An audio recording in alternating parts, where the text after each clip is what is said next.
The very first time that you're going to meet up with somebody, I'm going to be there. Your sister likes women. Julian got caught by her school webcamming with a girl. It's a friend of hers and, well, yeah, got kicked out of school. Well, at least she's not hitting on her aunt. You are embarrassing me. I'm sorry if I lashed out at you out there. I know that you're bisexual. It's time to expand, talk to her. Yeah. Maybe something will come along with it. Scarlett told me to kind of come in here and check on you. You're into women? Yeah. I think I just need somebody to cuddle me and make me feel safe. Would you do that for me? Told you? Your skin is so soft. I'm on a MDC now. I saw this mother-daughter, and they're looking for like someone to help them study World War II. We don't know anything about World War II. We'll just make something up. How many soldiers did you say died? Over 16,000. We can continue this back at our house. You'll have her back by 6. Enough about our family.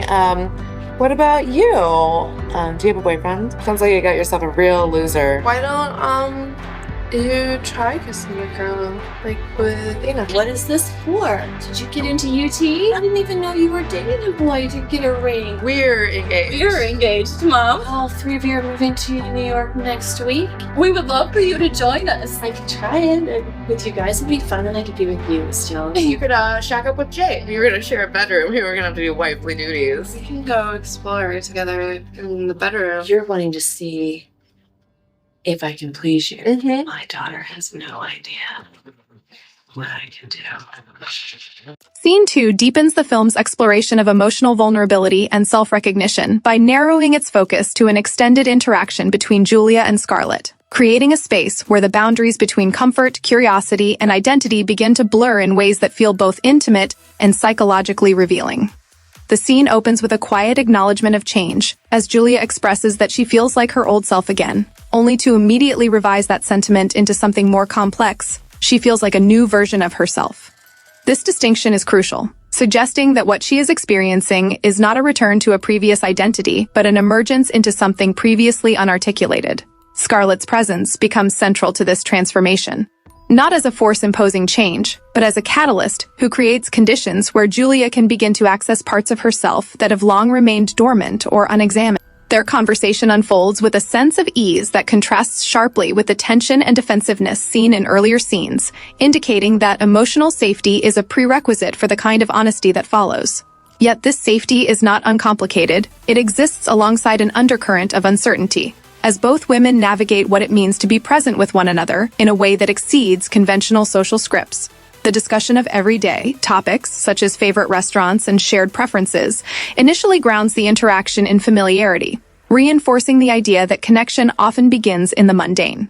However, this grounding quickly gives way to deeper emotional disclosures, particularly when Scarlett reveals her internal conflict regarding Corey and her complicated relationship with her mother. Her description of Corey as a safe haven, juxtaposed with her association of her mother with pain and anger, illustrates how emotional needs can become entangled with relational dynamics in ways that are difficult to disentangle. Scarlett's longing is not framed as purely romantic or purely familial. Instead, it occupies an ambiguous space where the desire for comfort, stability, and recognition converges. This ambiguity is significant, as it reflects a broader reality for many queer women, whose feelings may not align neatly with socially sanctioned categories.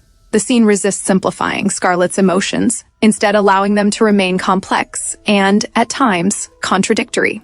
Julia's response to Scarlett's vulnerability is marked by empathy but also by caution, as she acknowledges the importance of feeling held and supported while simultaneously recognizing the potential complications of Scarlett's situation. This dynamic introduces the theme of emotional labor, as Julia takes on the role of listener, advisor, and caretaker, even as she is undergoing her own process of self-discovery. Scarlett's request for comfort becomes a pivotal moment in the scene, not because of any overt action, but because of what it represents: a conscious articulation of need. In a cultural context where women are often expected to suppress their own desires in favor of caring for others, Scarlett's willingness to ask for support is both vulnerable and transformative.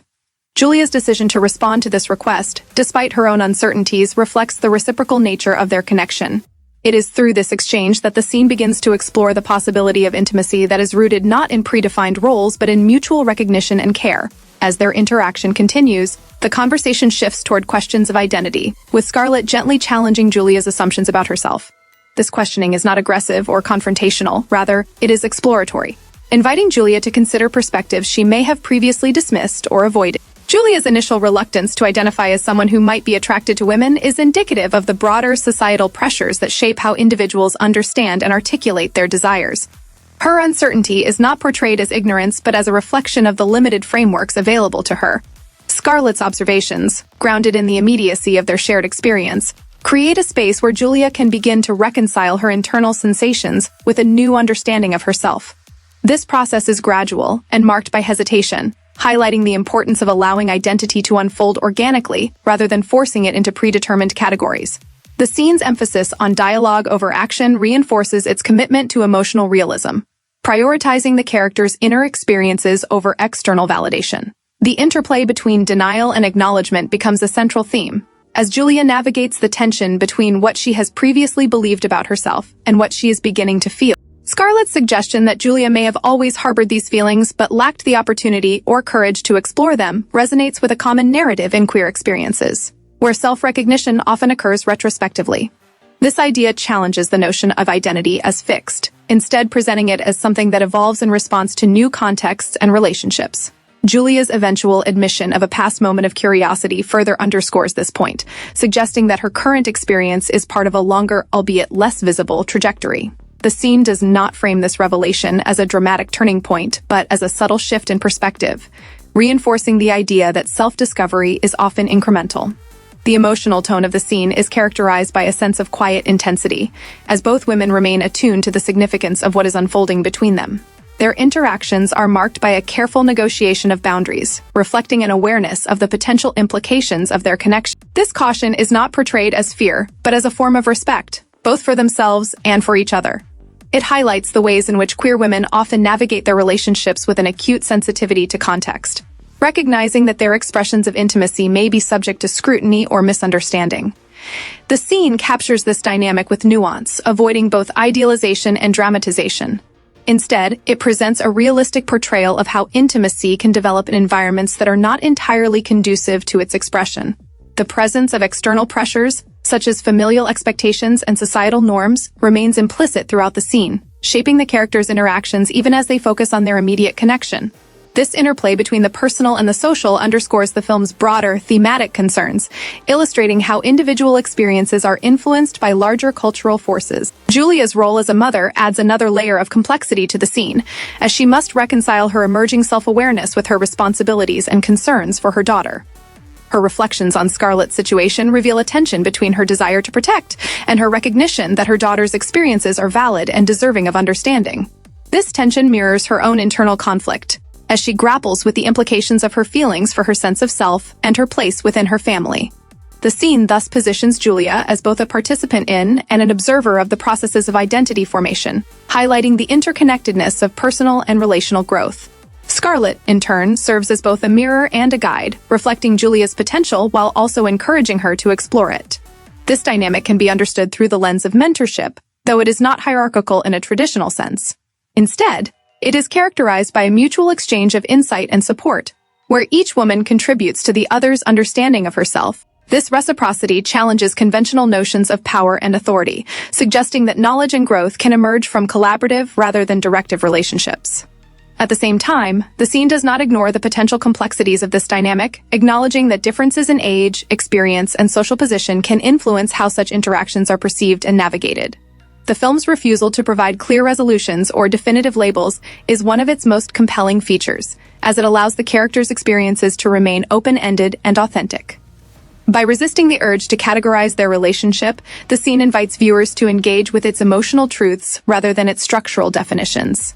This approach is particularly significant in the context of queer representation, where narratives are often constrained by expectations of clarity and resolution. Instead, the film embraces ambiguity as a space of possibility, recognizing that not all experiences can or should be neatly defined. This emphasis on nuance and complexity aligns with the lived realities of many queer women, whose identities and relationships may not conform to conventional frameworks.